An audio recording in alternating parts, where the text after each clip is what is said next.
Good afternoon. This is Nancy Anderson from SMI, and I'd like to welcome you to this continuation of a series of huddle calls for SMI members during these very challenging times. We are so grateful today for our panelists who are joining us, Marisa Farabaugh from AdventHealth in Florida and Kurt Knoth from Spectrum Health in Michigan. They're going to share some insights into their experiences and tell us a little bit about what they're doing to prepare for the recovery phase from this virus. As always, I'd like to start by saying thank you to all of you, both suppliers and providers, who are on the front lines working so hard to help our healthcare system deal with this crisis. We are so very appreciative of your hard work, dedication, and we thank you for your very valuable time with us, for sharing your very valuable time with us today. As in our previous calls, we understand that some of you may need to leave during the call. We have others who may join as the call proceeds. This call is really designed to be a very open time for discussion, so you are welcome for as long as you can stay. These calls are an opportunity for SMI members to share insights and ideas about the current crisis and work together to look for solutions we can all use to address the issues that we're facing. We are recording the calls and are including them in a new toolkit that's on our SMI website that's now available to the industry, and we are taking notes on each call that will be available in the toolkit as well. On last week's huddle call, we had a very lively discussion with Charlie Michelli from the University of Vermont and Curtis Lancaster from Dartmouth-Hitchcock. The notes and recordings from that call are available in the COVID-19 toolkit on our website. And next week, we're going to take a little bit different turn and have a panel of suppliers, including Kevin McMillan from Steris and Jim Goodman from Smith Nephew, to talk about how suppliers can support the recovery phase and get a little insight on what providers are looking for in terms of support from suppliers. So we're looking forward to that discussion, and we'll send an invite out on that on Monday. Christine, you want to share some logistics with the audience? Sure. Thanks, Nancy. So we currently have all of you on mute during these opening remarks. Once our speakers finish some brief comments, then we'll open all the lines for discussion. To participate verbally, you can raise your hand by clicking on the hand icon, and we'll call on you and unmute your individual lines. You can also type questions into the questions feature box. We have a pretty big group on the call today, so if we don't get to your question during the call, we'll send out our responses to you directly after the call. Nancy? Thank you, Christine. So without any further delay, I'd like to start our discussion with our panelists today, and I'd like to start with you, Marisa. Could you tell us a little bit about how things are going at AdventHealth and where you see things going from here forward as we move into the recovery phase of the COVID-19 crisis? Sure. Well, first of all, thank you for inviting me to speak on behalf of AdventHealth to the group. I certainly miss seeing everyone. It's so nice to just get together in moments like this and recognize that there are many of us out there, even though at times we feel like we're in our own island within our own organization, but together there are many of us out there going through this crisis in the same ways. So I'm appreciative of SMI pulling these calls together and getting us on the phone and just getting us together to talk. So at AdventHealth, things are probably going similar to the rest of the country. It's been an interesting 2 months, and we really did similar to a lot of other organizations, had to look for new places and turn over new rocks on how to source in product so that, with laser focus, we can make sure our caregivers have what they need to do their job safely on the front line. I think the last week or two has really been pivotal, sort of a turning point for us at AdventHealth. Our approach overall around securing PPE was really to secure it, to generate it, to procure it, and so as an organization, we went out and really did make purchases and bring it into our organization. We actually ended up being able to use the Amway Center, which is where the Orlando Magic play, basketball as a cross-docking operation. We're in 9 different states and we have 6 different regions. So as PPE has been coming in, we've been able to cross-dock it and send it out to all of our other regions, in a truckload of different supplies all bound together. And so just sort of with that background in mind, we've over the last couple of weeks sort of pivoted away from as much sourcing activity to now identifying, monitoring exactly what has come in, and then just given the fact, given what the utilization has been on our products, the amount of products that we have in now into the system, we've done a lot of analytics behind the scenes on what we think we need still, what we think we might actually try to not bring into the system, and then move into just categories where we think we still need a little bit more inventory as our organization really gears up for opening up and coming back online in over the next week or two with all of our elective surgeries opening back up, etc. And so our focus has transitioned more into what are some of the critical items we still are paying close attention to, plus what are new items that as elective surgeries pick back up, where we are also proactively paying a lot of attention to.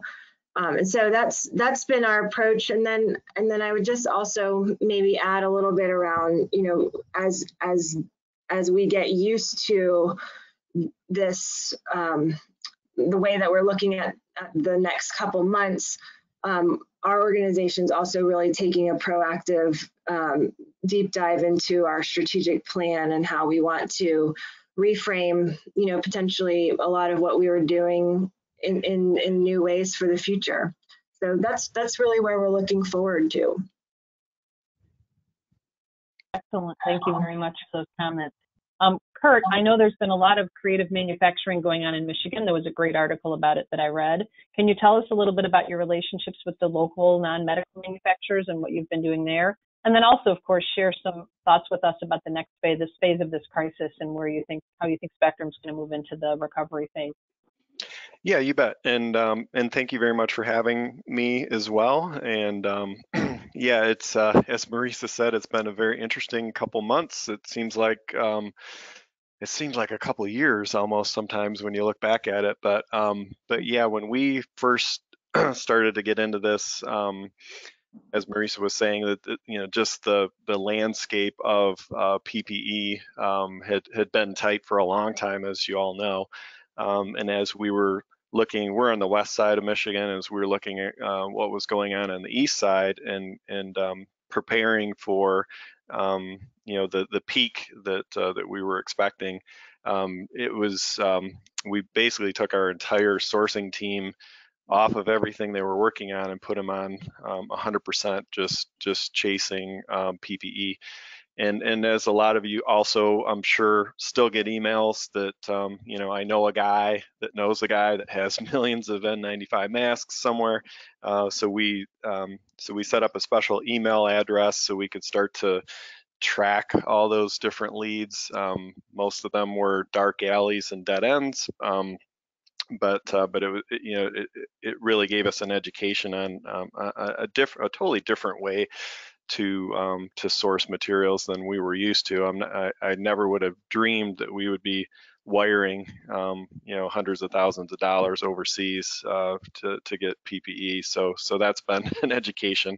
But early on, we did reach out to our community partners in West Michigan. We're blessed with a lot of local manufacturers. Marisa mentioned Amway, so that was actually one of the first organizations that we reached out to when we couldn't source hand sanitizer. And come to find out, they actually had made hand sanitizer back in 2007 for, I think it was for the SARS outbreak.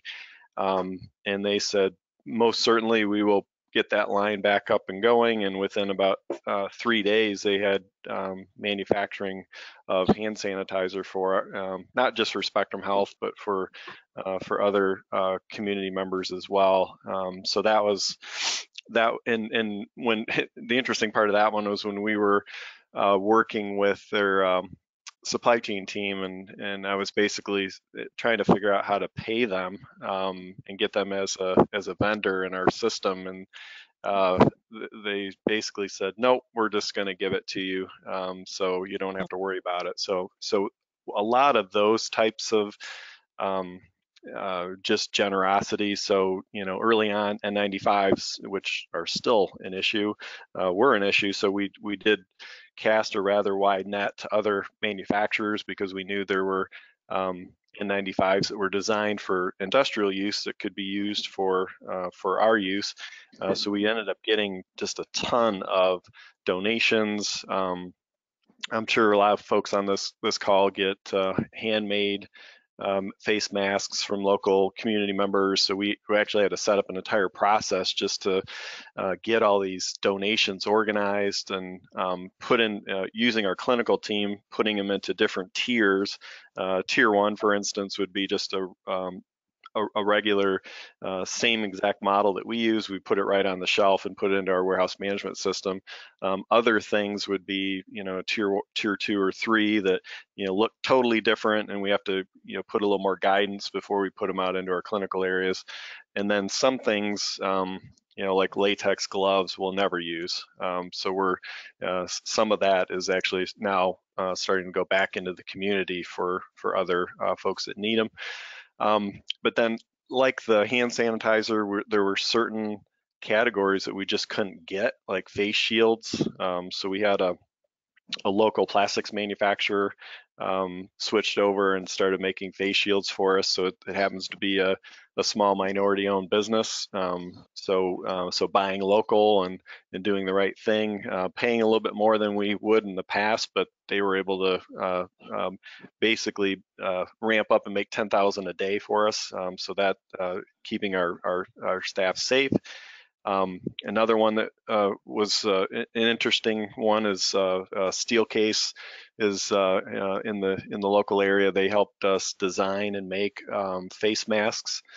So they're utilizing the blue surgical wrap that all health systems use, and we're currently working through with 7 other local manufacturers to bring our 250,000 piece order in-house, and we're using those.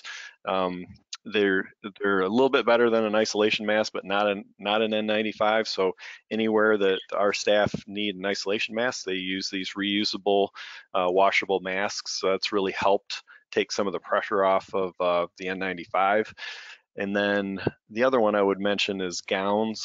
So we had a local manufacturer of plastic gowns, disposable gowns, and that was a lead that we received from another health system in Michigan. So now we're starting to collaborate with all the health systems in Michigan, and we have a weekly phone call of all of our chief supply chain officers, and we talk through, where are we still having issues. When the topic of N95 reuse and sanitization came up. Are you using UV? Are you using heat? Are you using hydrogen peroxide?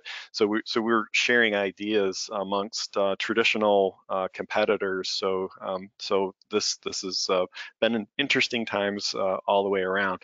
So we are now with the last 2 weeks or so, we've started to ramp up what we're calling our clinical recovery. So we cleared the decks. Just before the governor put the stay-at-home orders in place, and we swung the pendulum a little bit too far because we never did get the big peak that Michigan saw on the east side of the state. So as I'm sure a lot of the folks on this call can relate to, the finances for basically taking all of our highly productive and highly expensive services off the table, and then having hospitals that are 20 or 30% full is not the best way to run a business. So getting that clinical recovery going as quickly as possible is very important, not only from a financial perspective, but the patients that have been putting off those surgeries need those surgeries, and they need that care. So we need to make sure that we don't make a health crisis even worse by keeping people away. So there's some interesting things there that we're starting to find out. A lot of education, PR. Commercials on the TV and radio, because a lot of patients are afraid to come to the hospital. So we got to put them at comfort that we're doing everything we can to keep them safe. So that's been a challenge that I didn't anticipate. But then, as Marisa was saying, we're also looking at now kind of the next phase of not only just PPE, but what are all the other things that we need to make sure that we have in place to make sure that we can take care of our patients without running out of materials. So that, I'll pause there. That's kind of where we are at Spectrum Health. Excellent. Thank you. We appreciate that. I think we can open it up to questions now. We have a lot of people on the call, as Christine mentioned, so if you do have a question for Kurt and or Marisa, you can raise your hand virtually by clicking on the raise your hand button next to your name in the attendees panel, and we can call on you, or you can put a question into the question box or into the chat box. So please submit your questions, again, verbally or via the chat box or question box, and we will unmute you if you want to have a verbal question, and then we will share it and then get the conversation started. Marisa and Kurt, while we're waiting for that, tell us a little bit about a story you've experienced. If you could start, Marisa, with the kind of the best story you've experienced with a supplier that has helped you through this crisis. Yeah, I mean, we've got so many great stories of, I think different suppliers who've been coming through for us that, I think we've worked with our traditional suppliers and distributors, and I think worked really well together, in terms of getting what we can. We recognize that this is a global crisis, and some of the things that are going on are just outside of everyone's control. And so, there's been new suppliers that have entered in, and just working to deliver what we're asking for. And I think it's been interesting. Kurt hit on the community involvement piece, and I think some of what we're seeing are community folks who are connected in different ways with different folks globally, and we've been able to increment up, and add in capacity or actual supplies through those relationships that are local and community driven.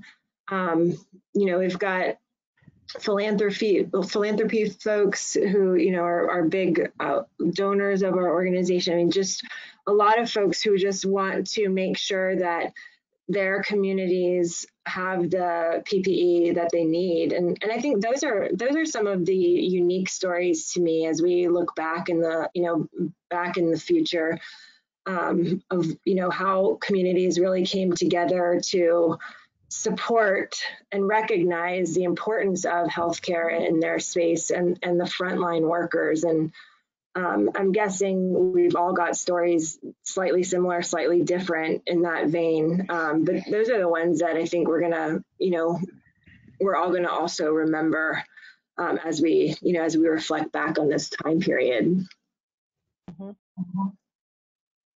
And Kurt, what about you? I know you mentioned the story about Amway and giving you all the hand sanitizer for free. Were there any other stories about suppliers that really stand out for you? Yeah, similar to Marisa, that a lot of the new suppliers that we've never dealt with before have been the ones that have really kind of knocked it out of the park for us, and a lot of them are local, and a lot of a lot of the ones that are really highlight worthy are companies that traditionally hadn't made medical equipment or face shields and gowns and that sort of thing. So in the flexibility to be able to design something and turn it around in a matter of days versus weeks has just been incredible. And on the flip side, I would say that we have a couple. I'm not going to name names, but we have a couple of really good strategic partners that have done good things to help us out, and a lot of their products are on national allocations, so there's not a whole lot they can do. But they, certain suppliers have tried to bring us to the front of the line if and when we were going to need additional ventilators, for instance. And now it looks like we have a large enough fleet now that we don't have to worry about that. But the willingness to be able to move us to the front of the line if we needed to be, that was helpful. Our GPO, I would say we haven't gotten a lot of help. A lot of recycled information that we already kind of get from other areas, not really any help in terms of procurement. Maybe a little bit from our distributor, but the traditional ways of procurement and sourcing were the ones that were the hardest to really do anything with, to be honest. So you really had to be thinking differently than we ever have, and so I guess I'll kind of go back to my original statement. A lot of the local manufacturers were the ones that were really able to bend over backwards for us. Wonderful. I love the creativity in that, and the speed that people are able to respond to. There's so many stories like that across the whole country right now. Christine, it looks like we have a few questions in the question box. Did you want to share some of those with Marisa and Kurt? Yeah, absolutely. So we have a couple of questions around elective procedures. So how are your health systems preparing for the return of elective procedures? And then how quickly are you anticipating these procedures will return to normal? Sure. I mean, I'll start if you want. We've got a checklist that we're running through for all of our facilities to get back up and running. We at AdventHealth, we were able to find a very great partner in the lab testing space, where we've got quick turnaround tests with a very large capacity for send. It's still send out, but it's 24, 48 hour send outs and a large capacity there. So part of our response back to normal or open door, we're calling it back to open door, I think, is around testing all of our employees. So all of our employees will get tested, and actually that testing is not just swab. We've got the ability to do saliva as well as sputum. So that allows for, of course, different use of resources, not just the swabs. But also, for less invasive, you're allowed to, you can just spit and be able to send that out for sampling. So it involves testing. All of our patients will be tested, even asymptomatic patients. That way we have a better idea of, the sort of process that we use around PPE, specifically N95s for patients in the future, just in terms of conservation still. So we're able to test all of our patients, for elective cases, have that come back prior to them coming in, and then utilize the right PPE for those patients for elective surgeries. We are also doing daily temp screening, so all of our employees get screened and stickered, if you will, to ensure that there's no fever symptoms. And then we'll have universal masking as well for everyone. So everyone in the from an employee standpoint, as well as for all patients, all visitors.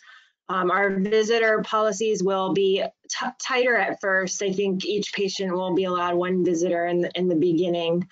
And so that'll be, that'll be slightly different than what we're used to. And then additionally, we've got new cleaning procedures in place around how often and how deep the cleanings are happening in all of our different areas, as well as ways to not coalesce people in certain environments. So even just not allowing everybody to sit, in every table in the cafeteria, or even just, similar things to the way, for gift shop, the way retail locations are working. So all of those different processes are well underway within our organization, and are really gonna, we think, help our patient population feel comfortable coming back into our environment.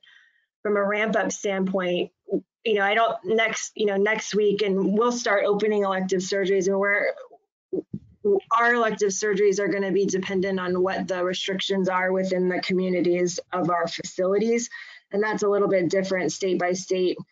So depending, on where those lifts are around elective surgeries, we'll be able to start back up.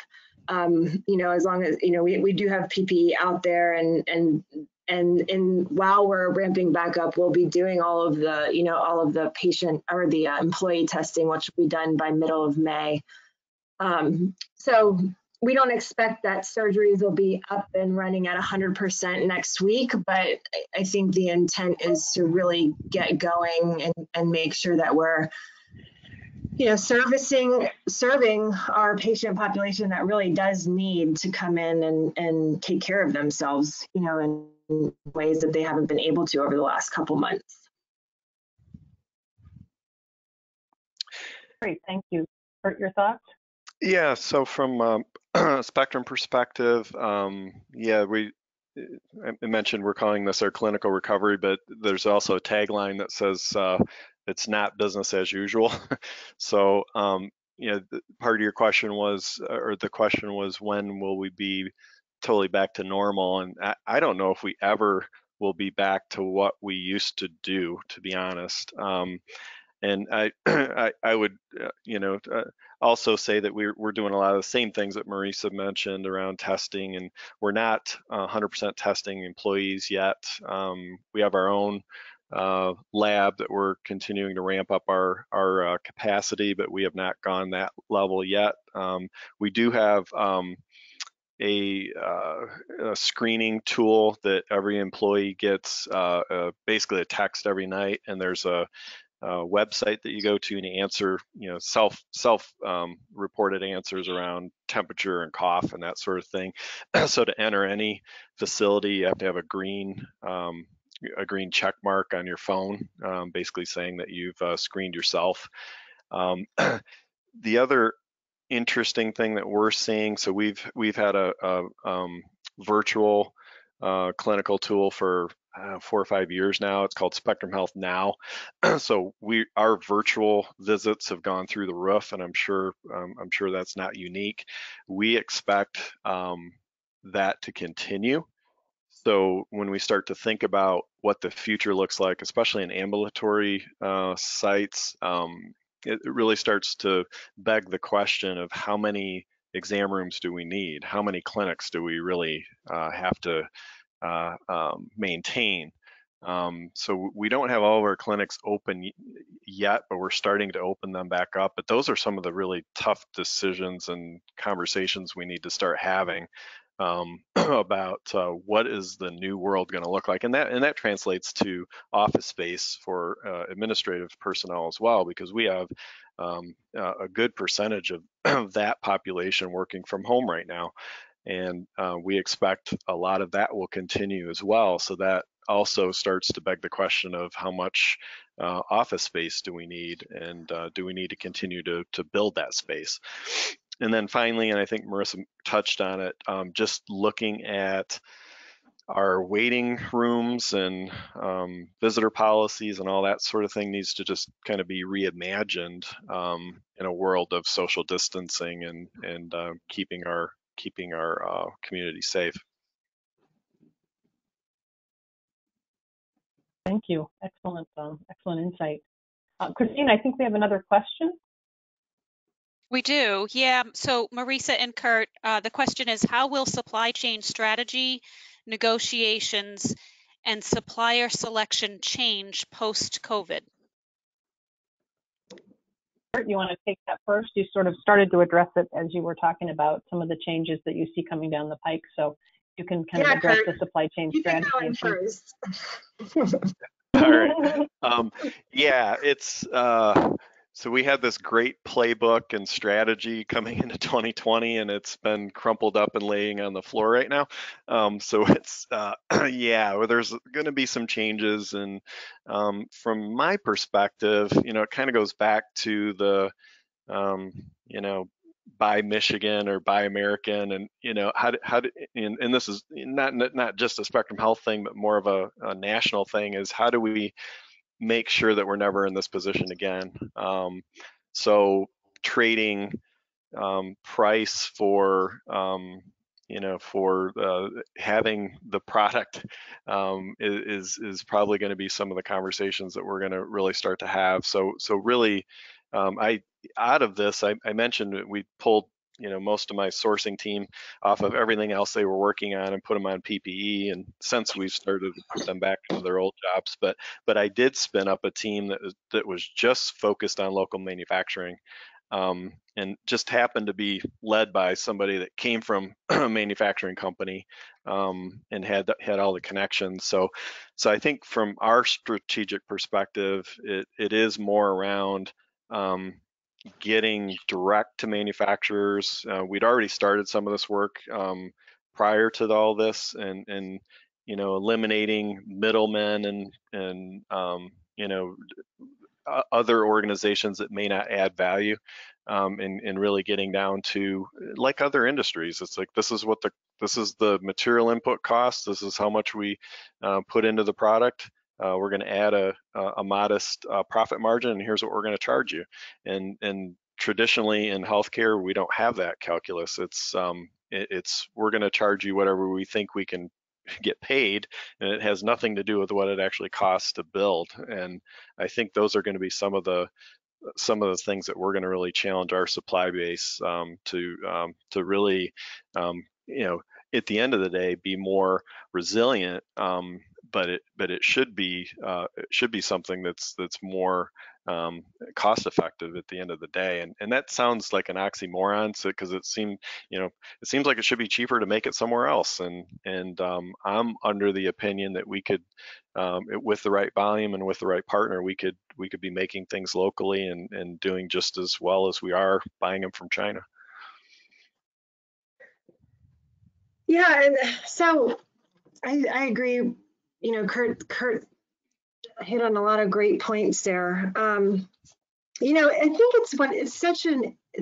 I would start by saying, I was talking to Christine Army yesterday, and I just feel like this is such a cool time, as hard as it is for everybody who's on the phone right now, because we're the leaders leading this crisis at the end of the day. It is also just an amazing time right now for our industry, for supply chain and healthcare, because we have now had the opportunity to be working so closely with our C-suite leadership team, their recognition of the importance of the work that we do every day, and the relevance on us on bottom line, not only the bottom line, but on providing clinical care and the ability to do that. I think it's just going to be an exciting future for those of us that want to be in it and enjoy sort of this potential for really having an impact on healthcare supply chain. I mean, we talk about it a lot, and we talk about what other industries look like in supply chain, and we ask ourselves, why are we different? And we should ask ourselves that question. I mean, and there, we should take some of the things that we're seeing and the opportunities that we've had to have exposure, and we should be thinking about how to create a different roadmap in the future that I don't think will require as much selling, internal selling for the why behind the need to do things differently in the future. We're going to have people who lived through this with us who do not want to go through it again. And it's, I think, our job and our responsibility and our opportunity to seize, to say it can be different, and we can do it differently, and we can think about things differently. And so for me and the organization, and we had a strategic roadmap that we were also working on.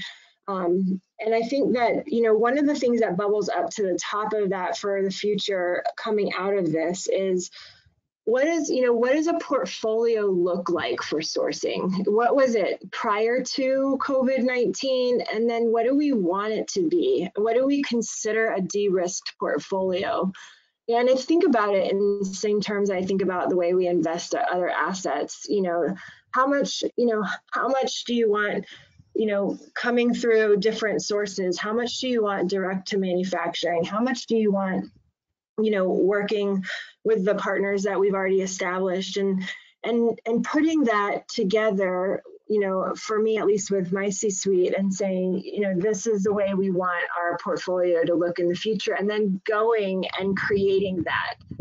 And I think, to Kurt's point earlier, we do that first, and then we cycle in on pricing, just in the same way that we would be doing, the pricing work that we've always done. But we create the portfolio that we want, and then, we talk about, the cycles on, how to improve it. I think through that, we layer in knowledge of manufacturing. I mean, it's going to be important. At the end of the day, it's going to be important where our products are made, and creating balance there. I mean, that is going to be important. I don't see a world where that's not more talked about in the future. I think we're ripe for demand planning in a brand new way as an industry. I think we've talked about it. There have been some organizations that dabble in it, but other industries have this figured out much better. And I think that this is a space and a forum through SMI where demand planning can be a big part of our conversation. I mean, how do we get our suppliers to know what I've got, to see what I've got, to get me what I need ahead of me telling them what I need? And we want to keep saying we don't know who's going to walk in the door, and we don't know the demand, but we do. We know enough of it, and I think we can really make strides there. For my organization right now, we have zero visibility into the OR inventory. I don't have OR inventory management systems. Many of the folks on this phone do, and that's phenomenal. For me, that's absolutely on my roadmap, because as I bring on elective cases, I lose a lot of visibility into what is truly on the shelves of all of our facilities. I've been able to manage the analytics on the PPE because I've got warehouses in all the facilities, and I can see what comes in and out of all of those different warehouses. But within the ORs, it's going to be much more difficult. We're also talking about how does just-in-time work in the future with regards to certain categories of items, and whether we want that to change as well. That generates an emergency stockpile conversation. And then finally, I would say, what does our org structure look like, and how does some or all of these projects sort of come together? We are going live with Epic here in the next I would say 12 months or so. So that's an opportunity to tie in more systems into the supply chain space. But how do we organize our staff around what the future needs are going to be for the projects that we're going to need to implement as an organization? And then how do we sequence out the plan so that we can actually do it over a 24-month or 36-month time frame. So for me, that's the way I'm thinking about it. I think our C-suite wants to do a design session with supply chain and just put it all out there, roadmap it out, and be able to all kind of have that vision of the future and what we all want in mind together. So that probably is my summary.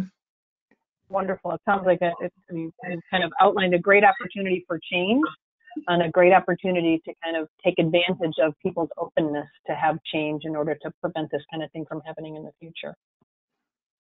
Christine, another question, I think, right? Yeah, we have a couple of questions around PPE. So this is a multi-part question. I'll combine a few questions into one. How's that? So what is the secret sauce for sourcing, purchasing, and receiving N95s? And then what methods are you using to calculate future PPE needs? When I figure that out, I'll let you guys know. It's still a and challenge. You'll make a lot of money, Kurt. Yeah, it's still a challenge.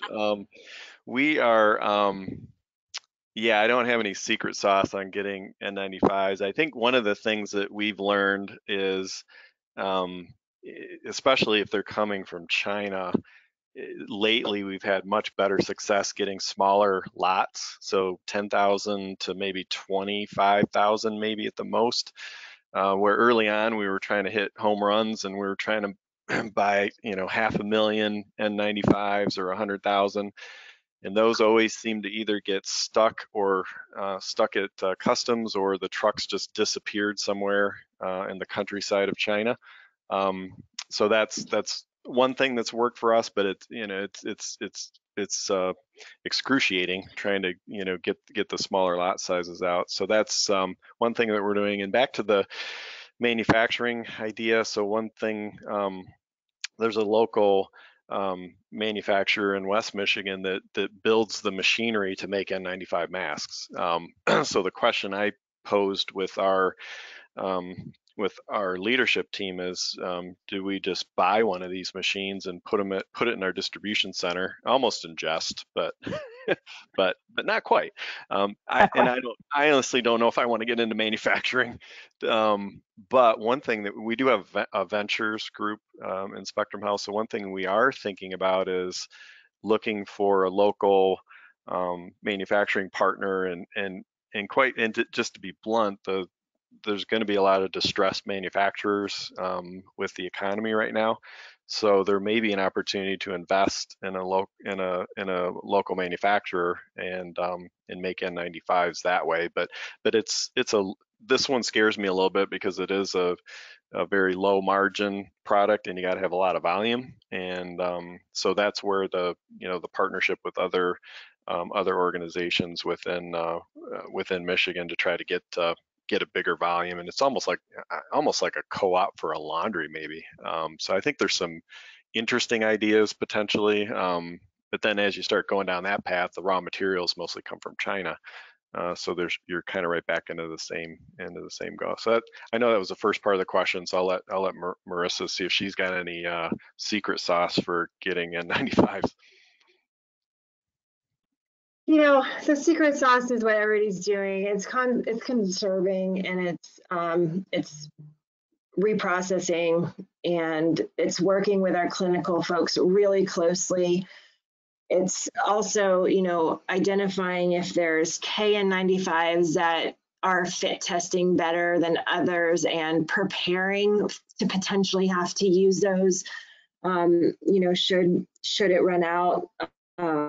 It's just, I think it's just that dance of managing the gap that we knew was going to happen. And so that's I think that's the sauce right now. I don't think there's anything that, and maybe you open up to the members, there might be other folks who are able to answer this in a more meaningful way if they're able to secure, huge quantities of it. So from an analytics standpoint, I would say that we actually are I get a daily report, and we're managing about 10 to 15 different categories of items. I get an absolute quantity on each of those items, and then we're calculating out a rolling days on hand quantity for each of the category of items based on the last 7 days of consumption.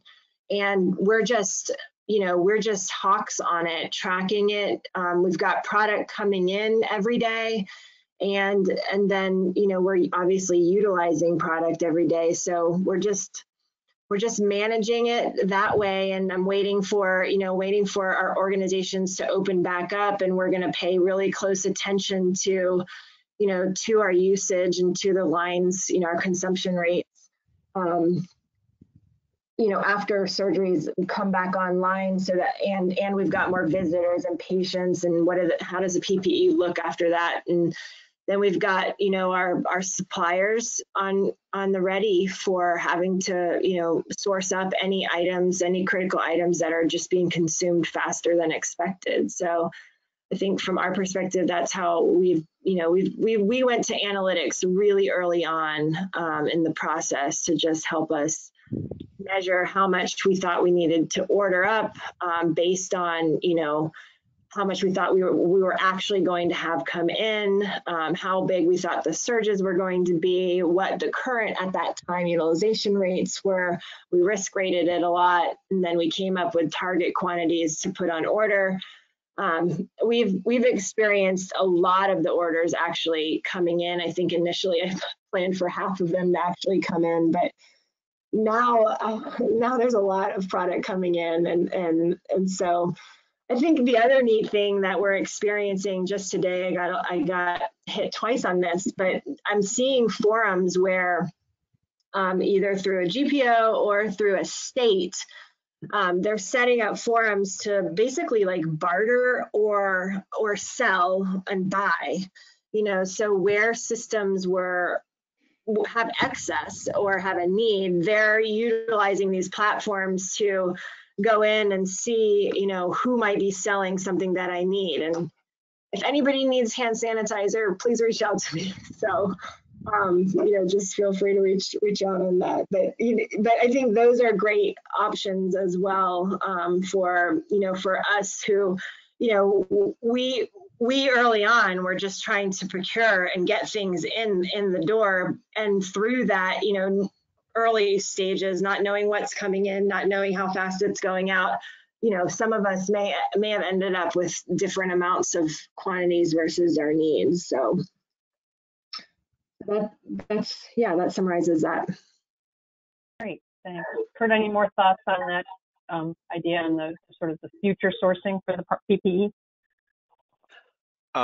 Yeah, I guess I didn't touch on the data analytics. So we also did have different models that we were using from, we got one from Providence and Washington State. So kind of the first, state to go through this, and, other Penn models, and that's in part of it was I think we swung the pendulum way too far, and we've backed off a little bit on consumption because we didn't take into account reuse. So we were going with kind of a one-use N95, for instance. So the numbers just looked insurmountable. So we've adjusted our models, and especially once we've actually seen what our current burn rates are and that sort of thing. So, but yeah, we also very early on created data analytics, and we have an executive dashboard that tracks all of our key PPE like N95s and gowns and face shields and that sort of thing. So that gets updated every 2 hours basically, and all of our executive team has visibility to that. Fantastic, every 2 hours. That's pretty good. I wanted to mention as well, there's a Rush University Medical Center model that SMI has posted in our COVID-19 Resource Center that is a dynamic data modeling for PPE. So if anyone wants to check that out, it might be another resource that's available to for folks to use. Christine, I think we have another question. We do. So Marisa and Kurt, how do you expect to interact with suppliers in the future? Do you believe that all rep access will be restricted or limited? Gosh, I hope so. It is now. So we've probably dreamed about a repless environment for years, and now we pretty much have it. I think it is going to be different. I think just like how our patients interact with us, whether it's virtually or in person, I think some of these changes are going to persist into the future. And my comments about going direct to manufacturers as much as possible and kind of eliminating some of the non-value added activities and implied in that was was how we interact with suppliers and how do we take advantage, and not just from a health systems perspective, but how can we work with key suppliers and create those partnerships where there's enough trust that we don't have to have salespeople that are individually selling to our surgeons, and maybe back off on some of the sales force for our suppliers, and then basically split the savings. So not again, we don't want to be greedy, but if we can come up with a better mousetrap, and it probably is going to require longer term contracts, and some of it is just a trust thing, but I would hope that in the future we could continue what we have today and maybe even amp it up a little bit.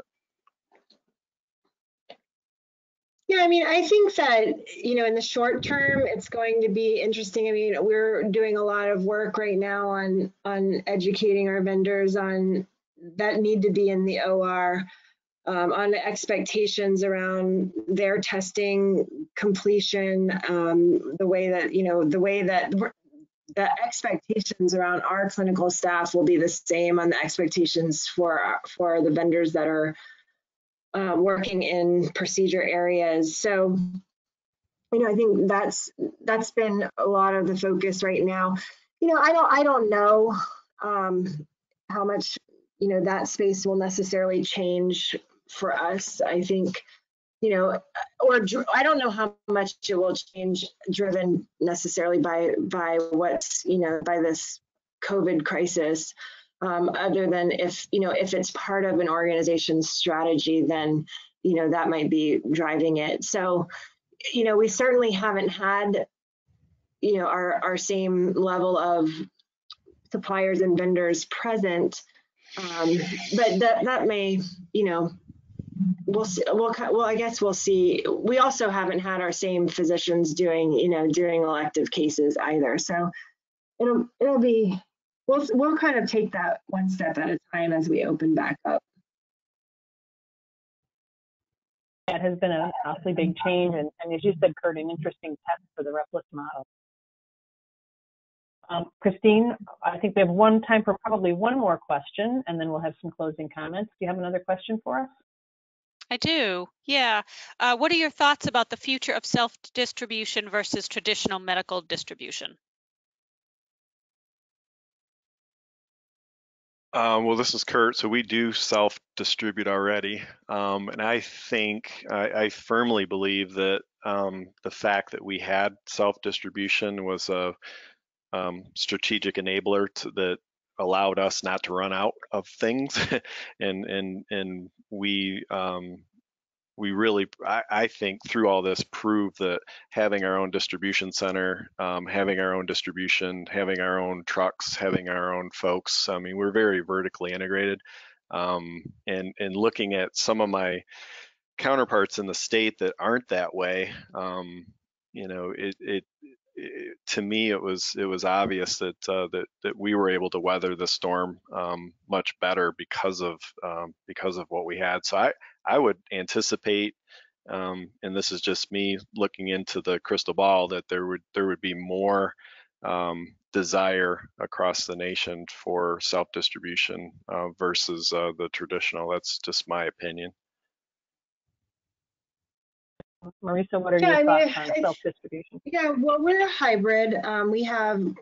We have our largest region that's self-distributed, and then all of our other regions through a distributor. So we're a hybrid. I think it goes back to my earlier comments around what do you want your portfolio to look like. I think there's pros and cons associated with both models. But I agree overall with Kurt's comments that this is going to, I think, beg the question more than it has in the past. I don't think every system and every place, I don't think the answer is go build warehouses all over the place and do it. I think, it's got to be to do that is more than just build a warehouse and put supplies in it to make it effective. And so I think it's more of an opportunity for, are there other hybrid models that exist? Not just meaning the definition of hybrid that I just said, but are there hybrid models that exist, out there with distributors or without, or with, co-ops of providers or without? And so, that, and some of that already exists out there anyways, but I just don't know that it's in or out. I see it as a need for a conversation, because I think there's pros and cons on both sides, and how do you create win-wins as much as possible? Absolutely. Well, we've got just a couple of minutes. I have to just want everyone to know we had wonderful questions today, and we didn't get all the questions answered, but we will work to get some answers included in the notes that we publish after the session is over. And those notes will come out on Monday with the announcement for next week's huddle call. And for our SMI members, I wanted to make you aware that we will be releasing the registration for SMI's Vision 2020 virtual experience that will be starting May 19th, and that registration will start May 4th, which is on Monday. So please watch for that. We've got some great programming planned for our members, some great networking opportunities. It's spread out over 7 weeks, and so we're looking forward to connecting and having everyone get a chance to see each other online and learn some new things and share ideas, kind of a continuation of what we've started with these huddle calls. We look forward to seeing everyone there. Marisa and Kurt, do you have any quick comments before we finish up? Marisa, I'll let you go first. I just think that, again, it's such a wonderful time to actually, I know we all need a break. Let me just start with that. We all need a break. It has been a crazy couple months. But when we come off of that break, it is really an opportunity for us to seize and really just not just talk about how we can change healthcare supply chain, but I think we've got the moment, we've got the attention of the folks that we need to have their attention, that it's time for a change. And so just encourage, I think through SMI and other organizations where we're collaborating, that we continue to push one another and we get on it. And I just want to say thank you for having me today. And Kurt, you're awesome to present with. So I always love, opportunities to speak with you. So thank you both. Well, right back at you, Marisa. This has been great, and too bad we weren't in person this time, but we made it work. And yeah, from my perspective, I am an optimist, and I think through all this we're going to be stronger on the backside. We talked a lot about local manufacturing and that sort of thing, but I think the healthcare supply chain was ripe for a shakeup and a transformation, and this is kind of our wake-up call as a nation. That Marisa mentioned it earlier, that there's other industries that have figured out things like demand planning and some of the basic supply chain tenets that that really haven't been in healthcare supply chain, and this is our opportunity to really tighten up and get a true supply chain that's resilient. That we're going to have something like this again. Obviously, we're not through this one yet, but we just need to make sure that we're building for the future. And the folks that I've met through SMI including those on this call. I'm optimistic, and I'm confident that we're going to be able to be stronger on the backside of this. So thank you again for allowing me to present, and I really appreciate it. Marisa and Kurt, thank you so much for your time today. We really appreciate your time. I know everyone really enjoyed hearing your experiences, your insights, and sort of to get us starting to think about the next phase, the recovery phase, and how we rebuild the supply chain in a new way to be more resilient. So thank you so much for your time. We'll look forward to having everyone on our huddle call next Thursday with our supplier panel talking about the recovery phase. And in the meantime, if there's anything that SMI can do for all of you, just let us know. Thanks very much, everyone. Thank you. Thank you.